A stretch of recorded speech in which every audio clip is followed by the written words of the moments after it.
Welcome back. Radio city ચોક સ્ટુડિયોમાં આપનું સ્વાગત છે. કાકા, હા 2021 પાછું આવી ગયું. હા, બર્ડ ફ્લુ નું બધું જોયું? હું કાલા પક્ષીઓ હવે હેરાન કરશે બોલ. પણ યાર, આ તો ખોટું ના કહેવાય. મહારાષ્ટ્રમાં 400 પક્ષી માર નાખ્યા. એ ખબર તમને? એ તો કઈ મને સમજ જ નહીં પડતી, એ કેમ એવું કરતા હશે? આ બર્ડ ફ્લુ ને લીધે. એટલે તમે બીમાર પડો તો આઇસોલેશન ને ક્વોરન્ટાઇન થવાનું, પક્ષીઓ બીમાર પડે સીધા માર નાખવાના એમ? એ તો આ તો ખોટું ના કહેવાય યાર. હમણાં તો આ ઉત્તરાયણમાં પેલી દોરીમાં કઈક પક્ષી ફસાઈ ગયું અંદર, હા. કપાઈ ગયું, મરી ગયું. અરે બાપરે. તો મેં કીધું ને કે પેલું મરી ગયું લા પક્ષી, તો કે વાંધો નહીં, બર્ડ ફ્લુ ચાલે છે ને કે. અલા, હા હોય એટીટ્યુડ હોય. એટલે આ તો ખરા. શું વાત કરો? તારે હવે રિંગટોનો ચાલુ થશે, કોલર ટ્યુન પાછી. હા, બચ્ચન સાહેબ આવશે બર્ડ ફ્લુ માટે. હા તું જોજે ને.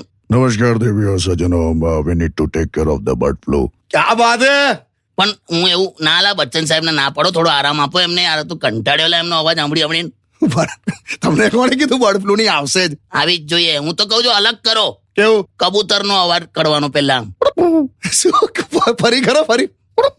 પછી અનિલ કપૂર નો અવાજ એમ. અબે પક્યા, બર્ડ ફ્લू से सावधान रहने का जगास. अनिल कपूर શું કામ? જો પેલા કબૂતર એટલે શું, કબૂતર ને મેસેન્જર તરીકે વાપરતા હતા પેલા. હા, તો કેવું આમ કબૂતર આમ કોલર ટ્યુનમાં સાંભળે ને તો આપણને મેસેજ મળી જાય એમ. એમ.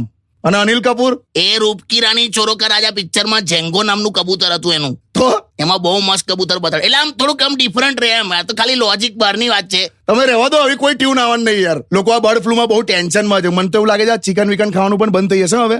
ટેન્શન લોકોને એમ સમજાવતું હોતું હશે. કેમ? એટલે હમણાં જ મારો ભાઈબંધ મને કહેતો હતો કે હવે તો 100 રૂપિયામાં 3 કિલો મળે ને એની જ રાહ જોઉં છું કે બોલ.